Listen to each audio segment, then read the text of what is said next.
A lot of iconography in WoW comes strictly from its weapons. They hold a very popular media influence and even can be the sole proprietor of their wielder's power. But oftentimes, a person won't fully know the lore behind a great weapon in Warcraft and simply chalk it up to being really cool looking. So in today's video, we're going to be discussing some lore weapons, judging them by their role in the lore, their importance, and if it is generally as cool as the player base makes it out to be. To begin the list, we have Gorehowl at number 10. This might be a surprise for a first entry, especially for such an iconic weapon to the orcs of Warcraft. Gorehowl was a multi-generational weapon passed down the Hellscream line, most infamously found in the hands of Grommash and Garrosh Hellscream. It was forged with 6 Grand Hearts, granting it a large modicum of power. The 2 notches in the blade would cause it to sing when swung at enemies, creating its own cry of war for the orcs present. It is with the weapon that Grommash was eventually able to slay the very demigod Cenarius in order to gain a stronger standing in the lands of Kalimdor.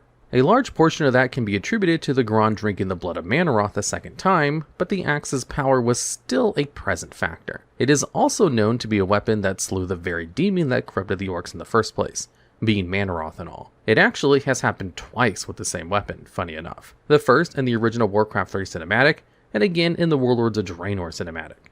The Warlords of Draenor counterpart being a large selling point in the expansion, and achieving a massive build of hype within the community.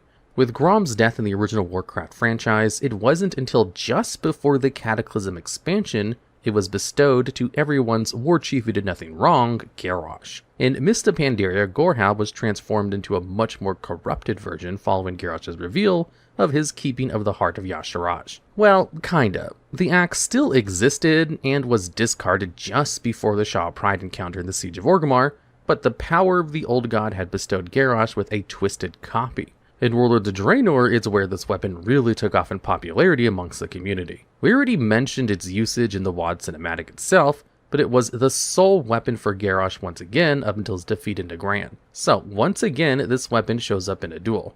Just now, Garrosh versus Thrall, which has now become one of the most infamous duels in WoW's history, even if Garrosh actually lost. After this defeat, Gul'dan brings the weapon to Grommash in an attempt to convince him to drink the demon's blood again, but instead just bestows him one of the best renowned weapons to the Orcish warlord. Sure, he still loses, and WoD ends with the terrible Draenor is free line, but that's outside the point. Leading up to WoD, one of the biggest promotional materials Blizzard had created was a massive, real-life version of the singing axe struck atop an average taxi. It was then placed in Times Square, New York, and advertised everywhere to promote the upcoming expansion. This is where the promotional material we mentioned comes from WoD to help generate its hype. It worked for a time, but as many know, this wasn't the best expansion around. Though, for such a famous weapon amongst the characters of WoW, it's also one of the very few in the game that actually lets you use it. The Warsong Howling Axe drops from Kel'dan the Breaker in the Blood Furnace, a lower resolution lookalike to Gorehowl. Then there is Gorehowl itself from Prince Malchezaar. This is also a lower resolution, but was the go-to axe for orc players for a very long time who wished to use the weapon.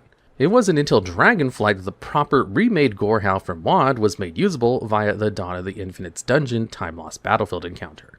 It even has a completely unique tertiary stat attached to it, causing all melee attacks to inflict bonus damage to demons. So, why is it so high up on this list? It seems like it's gotten nothing but praise so far. Well, outside of the brief lore history we gave it, that's kind of really all there is for the Singing Axe. It's just a regular axe that looks super unique compared to the majority of other mini orc-wielding axes. Its lore is extremely limited, and its time in the spotlight is simply kept to iconicism. This isn't to say it isn't awesome or anything, it definitely is a renowned item in the Warcraft franchise, and even non-WoW players can recognize it. But again, that's it. It's kind of like showing off a trophy you earned decades ago to a bunch of people who have the same trophy as you. So it's just at number 10. Oh no, I seem to be lost in these woods. I hope no one tries to sell me product. Hello there, are you interested in eating healthy but hate shopping for the correct portion sizes?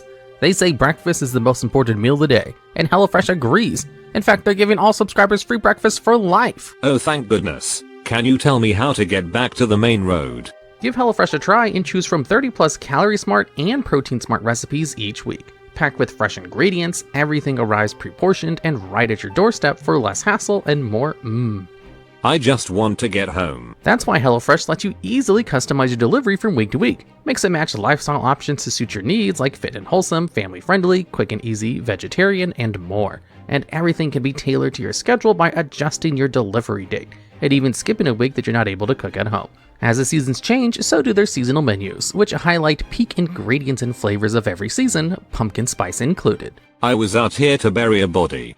Thanks to HelloFresh for sponsoring today's video. Go to the link in my description and use code HEROOC10 and receive 10 free meals plus free breakfast for life. One breakfast item per box while subscription is active if you're in the US. The link and code are valid in all countries and the respective local discounts will apply. Support the channel by clicking my link and subscribing to HelloFresh. Every purchase helps me create more awesome content for you. And at number 9, we have the Twin Blades of Azzinoth. Yet another weapon usable by players, these warglaives have grown to absolute supremacy amongst the dual-wielding classes of WoW. Originally belonging to a powerful demon Doomguard commander named Azzinoth, Illidan Stormrage took their edge in power for himself over 10,000 years ago in his pursuit of thwarting the Legion. Funny enough, these were originally swords for players who traveled into the Black Temple to slay Illidan. So, warriors, rogues, DKs, monks, and demon hunters could wield them. It's kind of obvious that a demon hunter could use them, but they are still the only class in the game that can use the warglaive's weapon type, so opting to use a sword is a bit different for them. The blades can be combined in lore to create a singular weapon, or split at will to swing both at the same time. It really just depended on its user, but its only true user has been Illidan. These blades were used to best the powerful Pit Lord Magtheridon, and additionally used in a battle against the prestigious Arthas Menethil's Frostmourne. Illidan lost this encounter, but it isn't to say that the warglaives didn't hold their own against the renowned Runeblade. The blades are also capable of summoning the very spirit of the original user, Azzinoth. Now, for similar reasons to Gorehowl, the lore of this weapon is very small. Basically, they were just used by a demon guard we've never actually seen in WoW, and Illidan took them from that demon after killing it. They're just insanely iconic, and well known throughout all of WoW media, even more than Gorehowl arguably. They were ironically also obtained in the same expansion as the original Gorehowl from TBC, but are instead a legendary drop from Illidan, making them much rarer and difficult to obtain than the average epic. If you happen to loot both on a single character, you'll obtain the Warglaives of Azzinoth achievement, just giving you a slight breath of prestige. Additionally, you can kill Illidan during TBC time walking by entering the Black Temple in a queued instance, scaling you down as if you were semi-current. Doing so on a Demon Hunter after obtaining the original achievement on any character will reward you another achievement called I'll hold these for you until you get out, rewarding you the Warglaives a second time, but instead as a transmog appearance in the Warglaive section rather than swords. Almost every WoW player knows what these weapons are, and it's actually kind of tough to say if these weapons are more famous than Gorehowl. It only barely beats the axe in question because you can see the media influence these glaives have had through fan art and how frequently it's used in cosplay at social events. But if you disagree, feel free to give us your thoughts. We'd love to know what you think. And at number 8, we have the Doomhammer. Although its name would lead you to believe this weapon is used to crush your enemies and fill them with dread, the hammer is actually an instrument of justice. It was created in a pool of lava on the planet Draenor and was passed down from many orcish generations. Upon its creation, the Doomhammer was prophesied to be the doom of the orcs. Quoting the Orgrim shaman, "Through blood the weapon shall pass, as surely as night begets day, until the elements cry unheard, and pride turns to unbridled rage. The last of the line shall deliver salvation and doom upon its kind. Honor will be undone and all will be lost before it is found again. A stranger will raise the hammer high, and with it justice shall reign." Eventually, it would land into the hands of Telkar Doomhammer, the father of Orgrim Doomhammer. It wouldn't be used by Orgrim until the First and Second Wars that took place on Azeroth. Orgrim had realized that he was the harbinger of doom prophesied by a shaman, and that was when the orc had decided to pass it down to his protege, Thrall. It is with this weapon Thrall helped liberate the orcs and free themselves from the burdens of their bloodthirsty past, restoring the pride and heritage of the orcs that they once shared amongst themselves. It is here Thrall fulfilled the prophecy bestowed to the hammer. A stranger will raise the hammer high, and with it justice shall reign. Later on, the image of a wolf was displayed onto the Doomhammer to highlight Thrall's ties to the Frostwolf clan, and was now a symbol of hope amongst the Horde. While Gorehowl was a weapon of carnage and bloodthirst amongst the orcs, the Doomhammer is a symbol of strength and peace instead, at least while it was on Thrall's side. During Legion, Thrall had accidentally lost the grasp of the mace during a confrontation at the heart of Azeroth, and dropped it into the Maelstrom. The player, along with Thrall and Stormcaller Marla, retrieve the hammer, and Thrall gives it to the shaman character, and leaves to consider his actions. From here on, the shaman character uses it to defeat many swarms of the Legion, and eventually seal the power flooding from the Sword of Sargeras that had been stabbed into Azzinoth, alongside every other class's artifacts. Funny enough, every weapon so far has been unusable by players in-game, definitely garnered a few points because of customizability. The Doomhammer can be viewed as the pinnacle of what orcs strive to be in modern WoW, even if Blizzard kind of fumbles the bag with that sometimes. It is the Thrall weapon,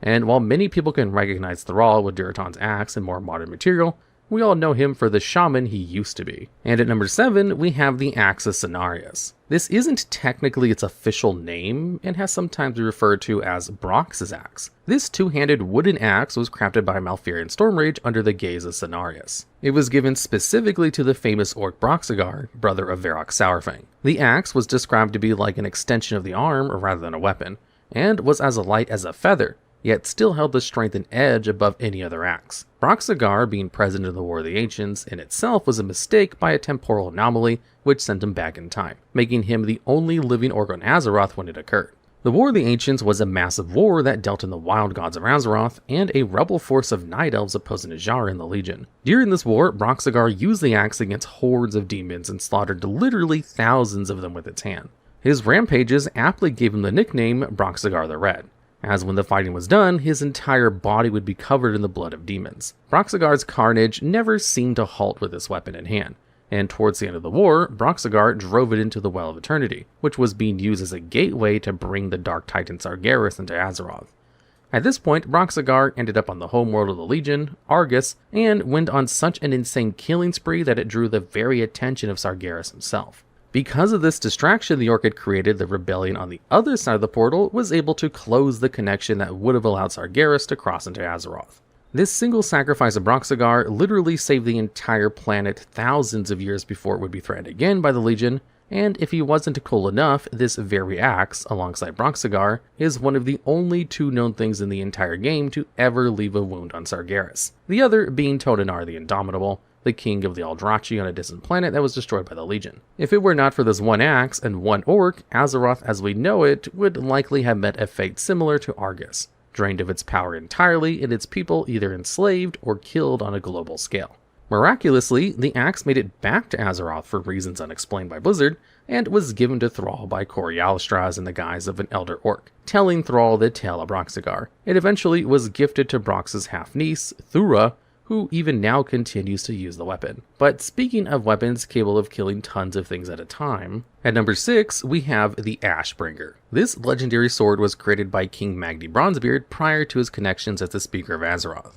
He was infused with the power of the Holy Light, so that the swing of its blade would cause any demon or undead that were cut by it to be turned into nothing but ash, hence its name. Its first wielder was Alexandros Morgraine, the former High Lord of the Order of the Silver Hand. Unfortunately, Alexandros was betrayed by his son, Renault Morgraine, who used the blade in pursuit of power, corrupting the blade from the sheer evil of his betrayal. This is infamously known as the Corrupted Ashbringer. Players may occasionally see appear both in Classic and Retail WoW. Later on, Kel'Thuzad resurrected Alexandros to become a Death Knight, but more specifically the leader of the Four Horsemen of the Apocalypse, reclaiming the Ashbringer. It was later passed down to Darion Morgraine, after he killed himself with the blade in hopes of freeing his father's soul, which it technically does, but Darion is made a Death Knight in the process, and uses the Corrupted Ashbringer instead. It wasn't until the battle for Light's Hope in the Death Knight starting zone that the Ashbringer was purified of its evil, and given to Tyrion Fordring, who immediately uses it to attack the Lich King and wound him, forcing him to retreat. Tyrion, now the High Lord of the Argent Crusade, used the blade the same way Alexandros had before, killing all manner of undead during the war against the Scourge, and even used it to shatter Frostmourne itself. Were it not for Tyrion's actions atop the Ice-Crowned Citadel, the Lich King would likely have prevailed in his efforts to create the player characters into Death Knights. It's similar to Broxagar's axe in a way, because without the Ashbringer, the world as we know it would have been flooded with undead, and this single event of breaking Frostmourne allowed for Tyrion and the players to prevail at the end of Wrath of the Lich King. Once the Legion came around, the blade was then passed down to the Retribution Paladin player character, as Tyrion had died of the wounds inflicted upon him from the demon Crossus, and the follow-up torture from the Legion thereafter. Now the Ashbringer is a renowned weapon for sure. It's practically the paladin weapon when people think of WoW's paladins in the first place. Even its corrupted counterpart can semi-be obtained through the secret artifact appearance of Retribution Paladins. Though, even before its emergence in vanilla WoW, players had discovered the uncorrupted Ashbringer in the game files. It was one of the only legendary items in the game at the time, so players had begun to try and search through every crevice of the game to discover if the item was real. The NPC, Caretaker Alan, was the only NPC to mention the Ashbringer. Soon, more NPCs appeared mentioning the weapon, and the book, Nat Pingle's Guide to Extreme Anglin, mentioned where to find the Ashbringer, so players assumed they had to fish it out of the lake in the Plaguelands. This would benchmark one of the very first secrets in WoW, where players would search far and wide through every small pixel of the game to even get the faintest clue towards their search. Eventually, Blizzard themselves had to assure players that they could not loot the Ashbringer from anything in-game, and that its existence in the game files was just a placeholder. You can even see the original quest line to get the original Ashbringer show up again in the Legion's corrupted Ashbringer counterpart, setting you off to go fishing, and collecting special books that lead you to the fishing location. So, aside from its influence on WoW media, general aesthetic, and love from the players, it also hallmarks a running tradition with Blizzard in implementing secret items that players must obtain through non-conventional means, making it a bit more special than usual. So, it's at number 6. And at number 5, we have Shalamayne, planting itself at the middle of our list. Otherwise known as the Blade of Varian Wrynn, Shalamayne has now passed down to his son, Anduin Wrynn. It is the result of the two Night Elf blades, Xal'atath and Shalamayne, when fused together magically. Its original blades were used by the Night Elf twins, Vorelian and Lovalian, during the War of the Ancients. Very little is known about these twins, other than the fact that they were original users of what we call Shalamayne today, so we're going to skip over them. After the rebuilding of Stormwind due to it being burned down by the Horde, Varian had left the protection and rebuilding the kingdom to his house of nobles, so they may fight off raiding orcs. This city would be rebuilt under the deception of Lady Prestor, otherwise known as Onyxia, the house of nobles refusing to pay the stonemasons that rebuilt the city, and a riot had started. This riot led to the death of Tiffin Wrynn and drove Varian into depression, one that he had to deal with all throughout the Third War. Due to the negligence of payment, however, the Defiance Brotherhood was born in an act against Stormwind, and Varian was taken hostage by them. During his imprisonment, Varian was tortured relentlessly until his body was split into a duplicate copy of itself by accident with a botched spell from Onyxia. This is when the two variants were separated from each other. The more ruthless and brutal side of the king set off to purposefully die, and the other, more political and kind, left in Stormwind to be manipulated by the Broodmother. This eventually spirited the version of Varian many players know as Logosh, a brutal gladiator destined into fighting in orcish war pits for their amusement. Now, Logosh's lore is really extensive, and we're here to talk about Varian's weapon, so let's get to that. The original Night Elf blades, Xal'atath and Shalamayne, were found by Jaina Proudmoore for unknown reasons, but regardless were bestowed to the two copies of the King of Stormwind. Ironically, when the two inadvertently combined to become a singular Varian once again, the two weapons then merged together to become the Shalamayne we know today. Almost immediately after, this new sword was used upon Onyxia, slaying her in the process for her transgressions. The funny thing is, though, is the blade was still capable of being split apart to become a one-handed sword rather than two, allowing for dual wielding. We see this happen a couple of times with Varian, most iconically in the Legion cinematic, where he emerges from the sea and goes on to kill many demons. After Varian's death, Anduin recovers the blade and uses it to uphold the morals of the Alliance and claim his birthright fully. We never have seen Anduin himself actually split the blade, but he offers the weapon to Varrock Sourfang during his duel with Sylvanas Windrunner, who does split the sword and actually manages to land a blow on the Banshee Queen. Now, kinda annoyingly, the blade does end up getting some lore development in the Shadowlands expansion, turning it briefly into the Kingsmourne blade after the mind control of Anduin Wrynn via the Jailer. This was done by placing the very soul of Arthas Menethil into the blade of Shalamayne, creating a weapon even more powerful than Frostmourne, allegedly. Kingsmourne was then used to help collect all of the Covenant sigils in order to help empower the Jailer back to his true state, but Anduin was eventually able to break free of his mind control and restore Shalamayne back to its original state. We can now see Anduin wielding his father's blade all throughout the War Within expansion. This weapon is jam-packed with lore, all because of its ability to be split into two, furthering the differences between Logosh and Varian Wrynn. They are both the same person ultimately, but only harbor certain traits of the King of Stormwind. So when combined, it reveals the true sanctity of the human. It's a little surprising the weapon wasn't considered for warrior players back in the Legion expansion, but it's possible Blizzard instead wished for Anduin to further carry the Wrynn line. And at number 4, we have the Scepter of Sargeras. While it is sometimes instead referred to as the Jeweled Scepter of Sargeras, this weapon was the very staff of Sargeras himself to cast spells as required. After Bronxagar had pushed back the Dark Titan with the axe of Cenarius, he had to come up with a new plan on how to get back to Azeroth.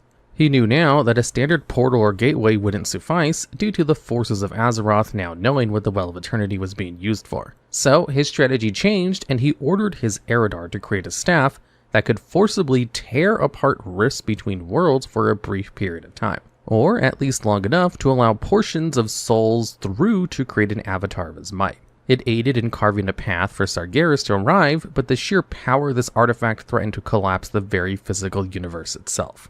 Dark rituals were crafted to fuel the staff, and 100 warlocks sacrificed 100 demons, choosing only the most elite of the Legion. This staff was used to allow Sargeras to traverse towards any world of his choosing at literally any point in time, or at least parts of him. It is until a millennia later that he attempted to corrupt the current guardian of Azeroth, Aegwynn, who had grown so powerful in the arts of the arcane she was literally the most powerful being on the planet, with none to match her strength. Sargeras sent an echo of his power through a portal and battled Aegwynn with it, only just barely losing to the mage, but the corruption was still set in stone now. Aegwynn would lock the corpse of the fallen avatar into the ruins of Siramar, now known to many players as the Tomb of Sargeras. It is also here the Scepter of Sargeras remained for many years, as the Titan attempted to recover it through the steady process of corrupting the Guardian, and soon her son, Medivh. At this point in time, the Scepter had already shown its capabilities, allowing for the creation of the fallen avatar that we see in the TOS raid, and the corruption of the Guardians of Mages,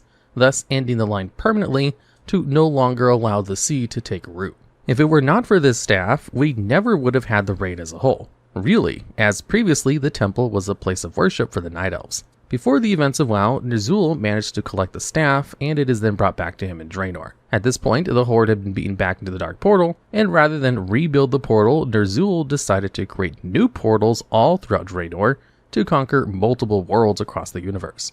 This ritual was completed with the Scepter of Sargeras, Book of Medivh, and the Eye of Dalaran, calling it the Spell of Conjuration. This spell ultimately did work, but the sheer power of the rifts created by the Orc began to tear the entire planet apart, creating its own shattering-like event, but on a much more dire scale. Basically, before the spell was cast, it looked like the Draenor you see in Warlords of Draenor. After the spell, it became the Outlands you see in TBC, destroying the land and sky and leaving little to nothing left.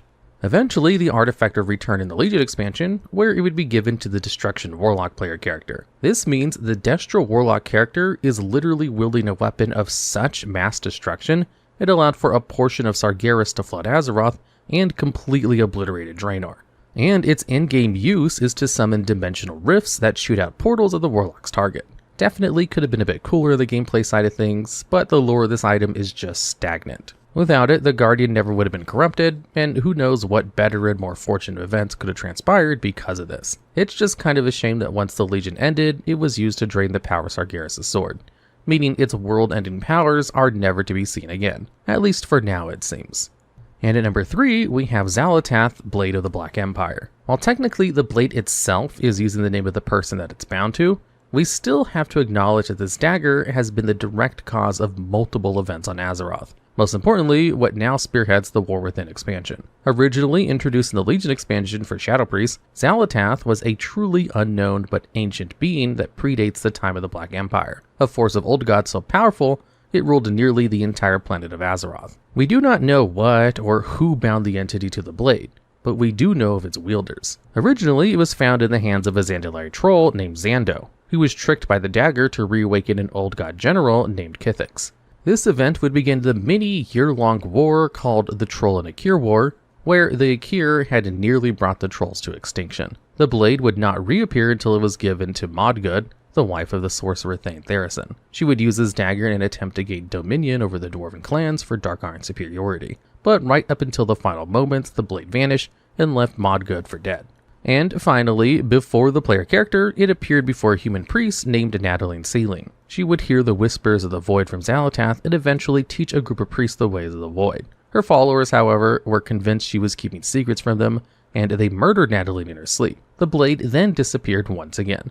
It wasn't until Legion that the player character eventually took up arms with Xal'atath and used it against the armies of demons, and eventually again to drain the power of the massive blade plunged into Azeroth. What happens to the blade here assumes that all of her power wasn't completely drained and instead disappears once again like it once had. It isn't until mid-BFA the dagger is in possession of a Naga. Xal'atath explains that Nagas are attempting to conjure a storm strong enough to engulf all of Azeroth, and helps instruct the player on how to stop it. Instead, in her void-loving manipulation, this was completely untrue, and we gave the artifacts supposedly used for the storm spell directly to the old god, N'Zoth. Because of this deal, the old god N'Zoth freed Xal'atath from the bond of the blade that she was encased in, and was allowed to roam free as desired. From here on, the blade kind of goes off on hinges and gets a bit fuzzy in lore, and can even be chalked up to just straight up retcons.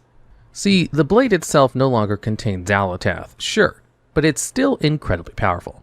It contains some of the harshest, most deadly magic since the times of the Black Empire still, so it makes it a very wanted weapon by many. From this point, the blade remains with N'Zoth, and it's taken by the Horde ambassador / player character, who then gives it to Sylvanas Windrunner, who then gives it to Nathaniel's Blightcaller so that he can give it to Queen Azshara in order to kill N'Zoth. Or at least that's the supposed bargain that was made when it was given to Azshara, as she claims only she possesses the means of defeating him. Upon Azshara's defeat from the player characters, she was taken prisoner by N'Zoth to be tortured by the Dark Inquisitor Xanash. Why or how Azshara still has the dagger is unknown, but at the point Xanash is killed, she gives it to Wrathion, one of the last remaining Black Dragons. The blade is then used on N'Zoth, and it proves effective enough to have punched a hole through the old god to allow the player characters to thereafter defeat him. So, after this roller coaster of who even has a weapon anymore type question, the blade disappears supposedly for good now. But the entity that was within the blade is still very active. She's actually the primary antagonist for the War Within, and it's not often you can say a singular weapon just causes an entire expansion in WoW. But even then, the true origins of how the blade was even created are a mystery to us, and we can only suspect we will learn more as the years follow. Plus, Xal'atath has been fondly named Naifu by the community, which is a pretty funny change of pace considering some of the weapons like the previous entry are all about destroying entire worlds. But that's not far off from what's next either. And at number 2, we have Gorshalach and Gorribal. While Gorshalach is technically a non-canon name and is more commonly just referred to as the Sword of Sargeras, Gorshalach is the given name in the WoW RPG. It is literally the most powerful blade in the entire universe, and was wielded by Sargeras before he'd fallen to madness and created the Burning Legion. Gorshalach was a semi-sentient blade, however, so it split itself from the Titan. One half was reclaimed by Sargeras to create Gorribal, and the other by Agrimar to create Tashalach, which we see Agrimar using in Antor's the Burning Throne raid. It also can sometimes drop as a cosmetic reward for killing Agrimar in the raid on any difficulty. If both of the swords are ever combined again, they would remake the original Gorshalach. And while Tashalach has been referenced in WoW, its original history was changed in the first Chronicle novel that instead stated that Sargeras and Agrimar always had their own, both of which were broken when Sargeras and Agrimar fought. The lore and short video from before TBC Classic was released showcased Sargeras and Agrimar with the swords they still use now, meaning they haven't changed what they use since the brawl. They did, however, break since the clash, as seen in certain artwork, and Tashalach in-game is broken in half, the missing half replaced with fire. So, with this, it would make sense that Agrimar has always had Tashalach, while instead Sargeras had two different swords.